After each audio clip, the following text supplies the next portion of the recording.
Assalamualaikum warahmatullahi wabarakatuh. Shalom, salam sejahtera untuk kita semua. Om Swastiastu, Namo Buddhaya, salam kebajikan, Rahayu.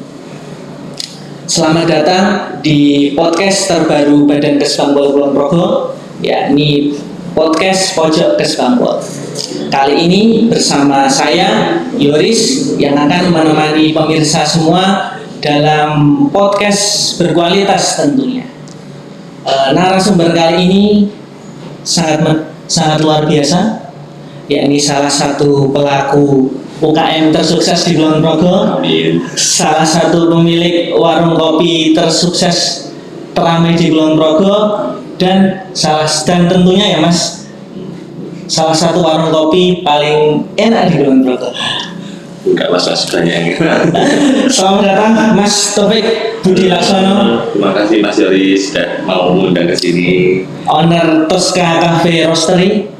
Kalian bisa cari di Instagram @tosca_cafe. Benar ya Mas? Benar. Ya. Kesbangpol silahkan. Itu cuma saya Mas. Jika biasanya saya yang ngopi dan nongkrong di Tosca, kali ini gantian ya Mas, saya mengundang Mas Taufik, owner Tosca, untuk ngopi, nongkrong, ngobrol di kantor Badan Kesbangpol Kulon Progo.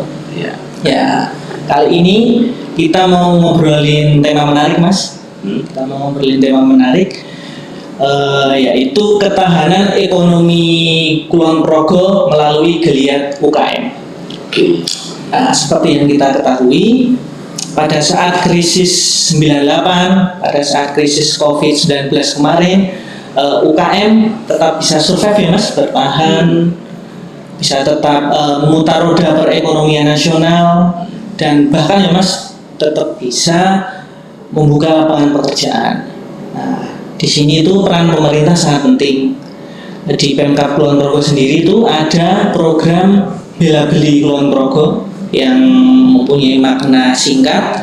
Kita tuh membela produk Kulon Progo dan kita juga yang membeli produk Kulon Progo. Dan dari kami Badan Kesbangpol itu melihat Tosca Cafe Roastery itu benar-benar menerapkan program Bela Beli Kulon Progo tersebut. Maka dari itu kita nanti pengen ngobrol Mas, tanya-tanya ke Mas Taufik sebagai salah satu owner Tosca, salah satu UKM tersukses di Kulon Progo, coffee shop paling ramai dan salah satu paling enak di Kulon Progo. Kita pengen ngobrol banyak hal ya Mas ya. Boleh. Kita mulai dari cerita awal ya Mas ya. Kita pengen tahu sih Mas, biar pemirsa semua tahu bagaimana sih cerita awal mula Tosca berdiri dan kenapa kok memilih di Kulon Progo. Padahal kan kalau buka di kota Jogja atau Sleman kan lebih ramai, banyak pengunjung dan bahasa gaulnya kan lebih cuan gitu Mas. Kenapa kok di Kulon Progo itu Mas? Ya, kalau sejarahnya sih sebenarnya berawal dari saya sama Mas Husain itu memang hobi ngopi Mas. Jadi kami berdua itu senang banget kalau misalnya ketemu sama orang, terus habis itu ngulik-ngulik tentang kopi. Bahkan di 2014 ya, 14-15 itu sampai main ke Temanggung, main ke tempat orang lagi proses kopi kayak gitu, sampai tidur di sana. Ya pokoknya kita lakuin itu karena memang seneng. Terus 2015 dapat kepercayaan dari teman itu untuk mengelola sebuah coffee shop di Temanggung. Nah di situ kan belajar, oh ternyata apa yang jadi hobi kami itu bisa loh dicuankan. Gitu. Terus 2 tahun kami berusaha untuk memberikan yang terbaik di usaha teman kami itu. Akhirnya kami memutuskan untuk buka sendiri di tahun 2017. Ya, tahun 2017 buka ya, semangat kami adalah bagaimana kami bisa datang ke tempat baru, terus bisa ikut memajukan daerah tersebut ya.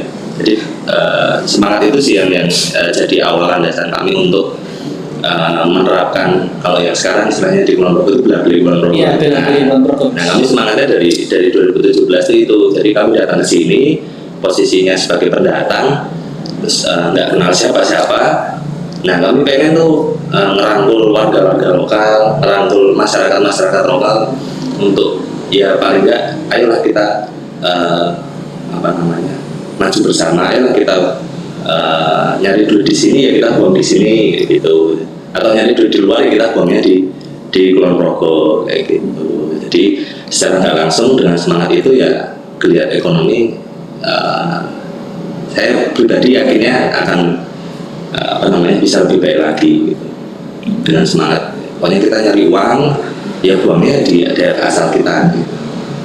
Oh, jadi Mas Taufik dan Mas Hussein itu tuh bukan warga Kulon Progo ya? Bukan, istri saya warga. Oh, itu akhirnya menemukan jodohnya saat membuka coffee shop di sini atau bagaimana? Setelah jalan baru nikah kayak gitu. Nah, saya dapatnya orang Progo, nah Hussein dapatnya Penggo, Mas. Luar biasa sekali pemirsa. Buka coffee shop di Kulon Progo dapat cuan, juga dapat pasangan hidup.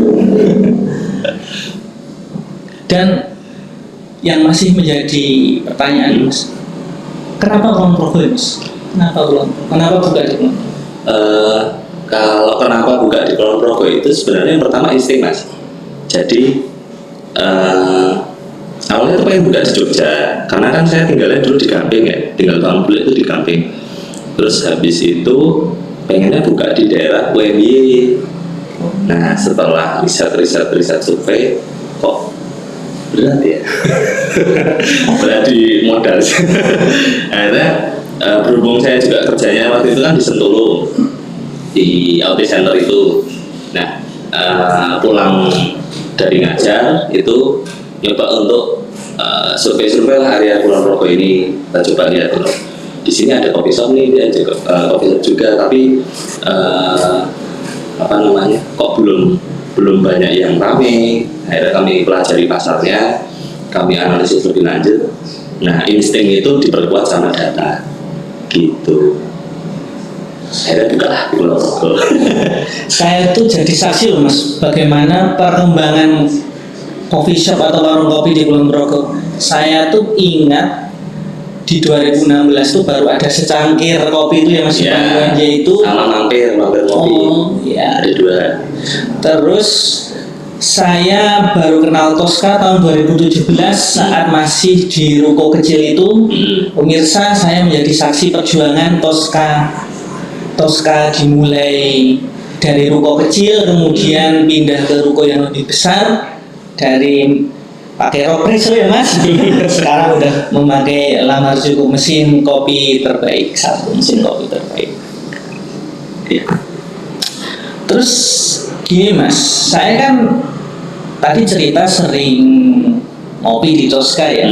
Ya, bahkan sama Mas Hussein tuh saya dibilang sebagai udah orang dalamnya Tosca.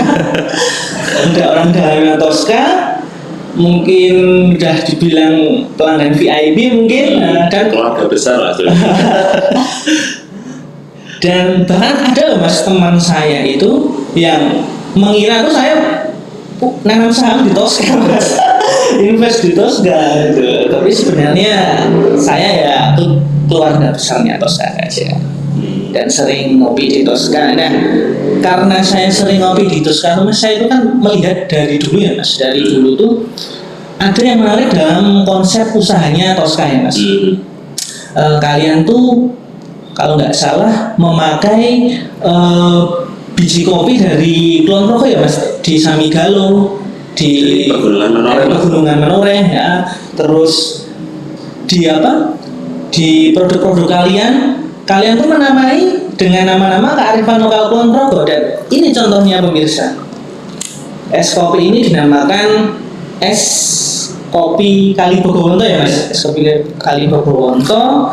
Dan ini salah satu nama kapanewon di Kulon Progo ini, es kopi kokap ini, pemirsa. Luar biasa sekali. Dan saya tersentuh, Mas, waktu melihat story IG-nya Tosca. Tosca memposting IG story lowongan kerja ya Mas. Dan di salah satu syaratnya itu Tosca mencari anak muda asli Kulon Progo. Kenapa kalian bisa seperti itu Mas? Bisa diceritakan ke pemirsa.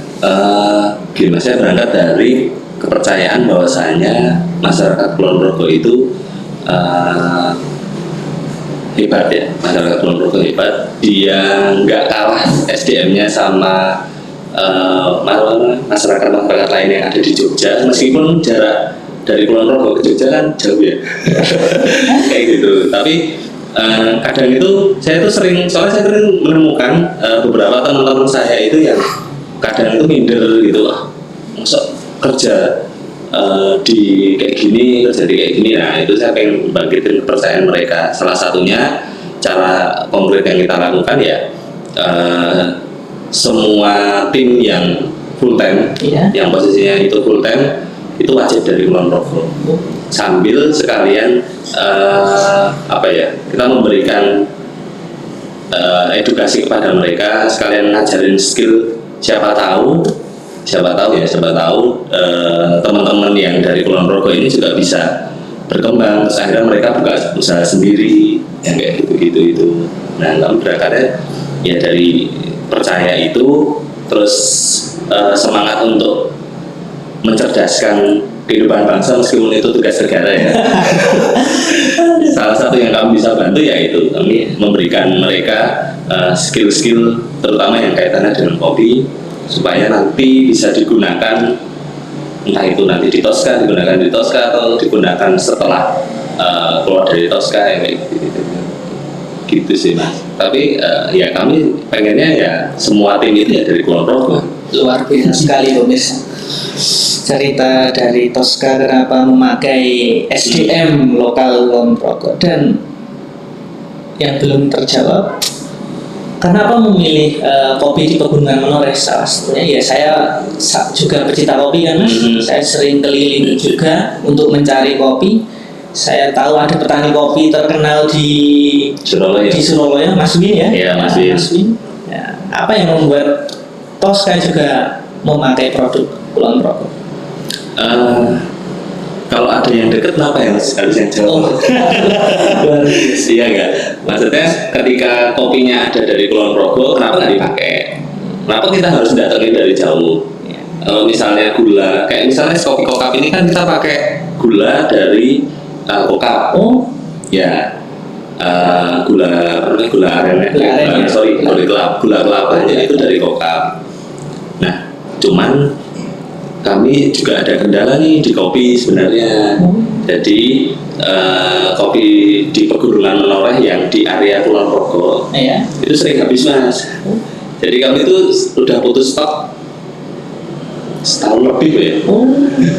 Jadi akhirnya kami substitusi ke Robusta Temanggung yang posisinya ada. Nah cuman gulanya memang pakai gula dari kokap, makanya kami kasih nama es kopi kokap. Luar biasa. Kemarin kan Mas belum lama beberapa tahun yang lalu kita mengalami krisis COVID-19 ya Mas. Mengalami krisis COVID-19, banyak usaha yang gulung tikar, ya bahkan ada beberapa UKM yang gulung tikar. Namun Tosca bisa tetap survive Mas, bisa tetap survive, bertahan dari 2017 sampai sekarang, bahkan tambah lebih besar. Pada saat COVID juga tetap buka, tetap laris lah ya. Saya pas COVID waktu itu juga melihat Tosca tetap normal, tetap laris. Terus kita tuh pengen tahu Mas, apa sih strategi Tosca bisa survive, bertahan pada saat krisis kemarin dan bisa bertahan sampai sekarang? Sebenarnya itu rangkaian aktivitas yang kita lakukan jauh sebelum 2020 ya. Maksudnya dari 2017 sampai 2020 kita berusaha untuk memberikan yang terbaik. Kita berusaha untuk melayani pelanggan dengan treatment yang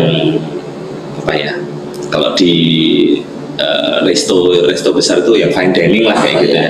Nah, hal-hal kecil-kecil seperti itu kita lakukan terus-menerus.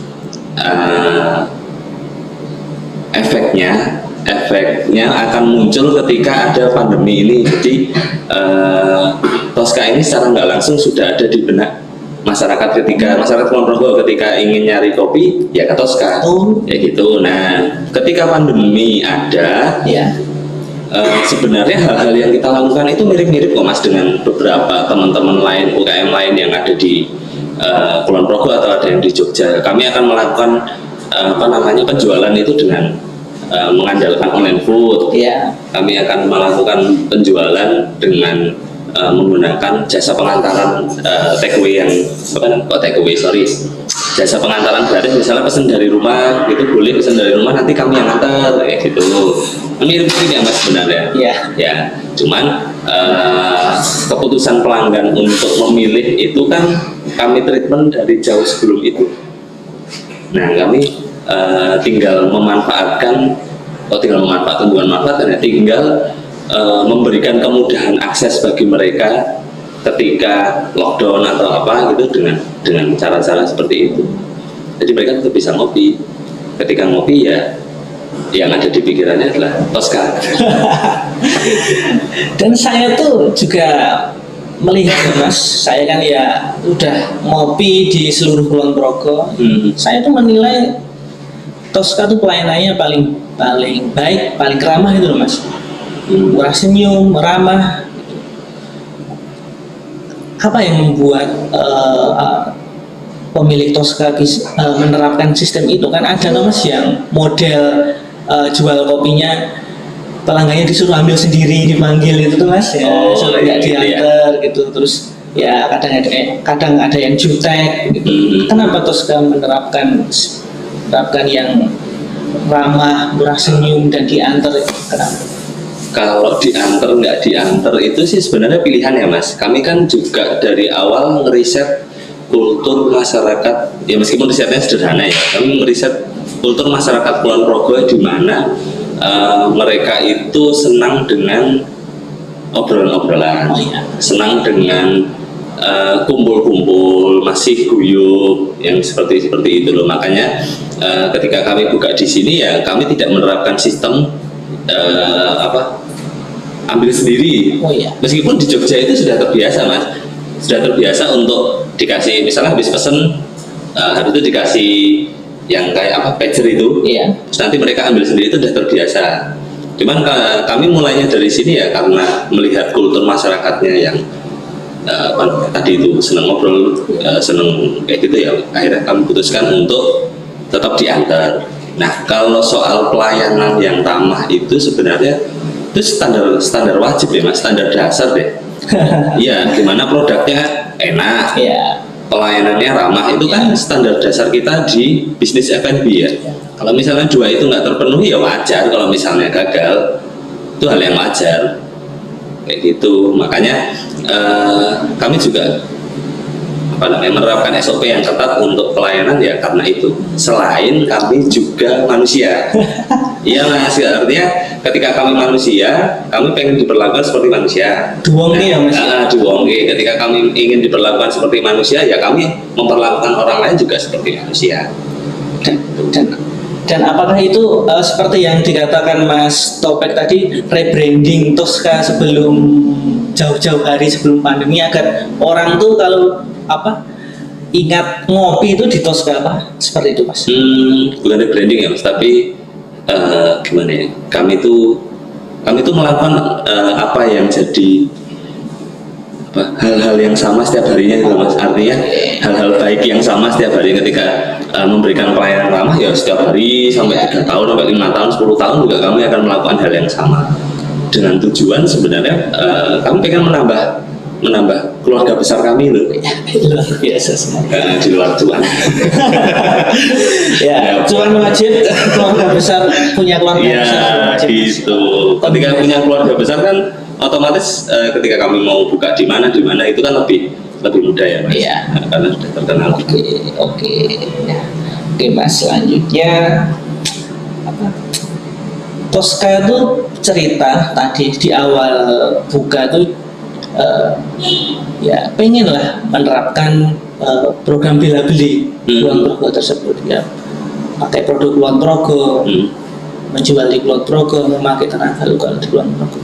Apa sih yang membuat Tosca tuh merasa terpanggil untuk ikut menerapkan dan mensukseskan program bela beli Kulon Progo tersebut, Mas? Kalau itu sih semangat kami dari awal ya, Mas. Artinya di mana ada pepatah yang bilang di mana bumi dipijak, Ya. di situ langit dijunjung, kan kayak gitu kan ya. Pengenku itu pengen kami berdua sih, saya sama Husen itu kalau sekarang ada istilah bela beli, kalau dulu kami itu gimana caranya kita bisa menggunakan produk lokal, menggunakan tenaga lokal, pokoknya semuanya itu kalau bisa, ya nggak semuanya sih, ya mungkin ada sebagian yang lokal, artinya ketika kami datang ke sebuah tempat itu ya kami akan apa namanya ya Mas ya, aku lupa istilahnya. Dipikir sih, Mas. Artinya kami akan berusaha bagaimana caranya supaya warga lokal, produk lokal itu juga ikut merasakan kehadiran kami gitu loh. Luar biasa. Itu dari awal Mas sebenarnya, dan kami lakukan itu sebenarnya kadang itu nggak sadar gitu. Ditelepon sama apa namanya, ada barista yang bilang kayak gini, Mas aku punya gula kelapa. Terus tapi di produk Ketos kan nggak ada yang gula kelapa, ya udah tak risetkan dulu lah, paling nggak nanti ngambilnya dari kamu loh gitu. Kayak gitu. Terus habis itu ada apa namanya, karyawan yang punya, Mas aku punya kebun kopi tapi kecil-kecilan gitu, di atas itu aku punya apa namanya, suplai robusta menoreh gitu. Ya udah sini tak ambil gitu. Meskipun ya bisa nyukupin cuma seminggu atau 2 minggu, tapi nggak apa-apa, yang penting kami berusaha memanfaatkan menggunakan produk-produk lokal, tenaga-tenaga lokal ya. Tujuannya ya itu, kami pengen datang ke tempat itu ya kami harus bertanggung jawab atas tempat itu gitu. Salah satu bentuk tanggung jawabnya ya mencerdaskan, menggunakan kayak gitu kan. Yang penting kan ada niat dan dilakukan ya, Mas. Iya, betul. Dan Tosca benar-benar lokal pride. Meskipun nggak sadar ya Mas ngelakuin, maksudnya kami itu ya ngelakuin ngalir aja gitu loh. Oke. Ya, ini terakhir ya, Mas. Enggak rasa suwe-suwe, Mas, enggak bosan. Enggak, pemirsa, nanti pemirsa bosan jangan lama-lama, simpel aja. Terakhir ya, Mas, apa sih harapan Tosca terhadap perekonomian di Kulon Progo ya? Seperti yang kita ketahui kan, Mas, di Kulon Progo sudah ada Bandara HIA, juga International Airport, yang digadang-gadang dan diharapkan akan memajukan perekonomian Kulon Progo. Kami ingin tahu harapan dari UKM, salah satu UKM tersukses, salah satu coffee shop paling ramai dan salah satu coffee shop paling enak. Apa sih harapan Tosca terhadap perekonomian di Kulon Progo? Harapan Tosca sih sederhana ya Mas. Jadi kami pengen masyarakat Kulon Progo itu nggak jadi tamu di rumah sendiri. Oke. Tuh. Jadi kalau bisa kami adalah tuan rumahnya, Ya. kalian tamunya. Artinya pendatang-pendatang yang memanfaatkan fasilitas yang ada di Kulon Progo dengan Bandara IIA, besok ada tol, terus habis itu ada apa namanya pembangunan yang lain, yaitu dikelola oleh masyarakat sendiri untuk masyarakat sendiri, kayak gitu. Harapannya ya sebenarnya sederhana sih itu. Kami pengen masyarakat Kulon Progo dan warga Kulon Progo itu nggak jadi tamu di rumahnya sendiri. Kalau harapan Tosca kepada pemerintah Kulon Progo terkait pengembangan UKM gimana, Mas? Selama ini sih secara pribadi Tosca sudah banyak sekali terbantu oleh pemerintah Kulon Progo. Salah satunya ya kayak misalnya ada beberapa teman bapak-bapak Pak Wakil Bupati atau bapak-bapak camat atau kelurahan yang mereka itu ngopi di Tosca, terus habis itu secara nggak langsung mereka mempromosikan itu. Itu kan kami merasa sangat terbantu ya dengan adanya promosi itu, apalagi promosinya dari yang kepala kan ya Mel kan kayak gitu. Dan jangan lupa Mas, ada promosi dari pegawai Kesbangpol. Bawah juga artinya banyak dari lingkup pemerintah sendiri sebenarnya supportnya dalam bentuk itu udah hitungannya oke banget, tinggal kan gimana kita memaintenance kan. Iya. Sudah dipromosikan harus di maintenance kayak gitu. Terus apalagi ya kalau harapannya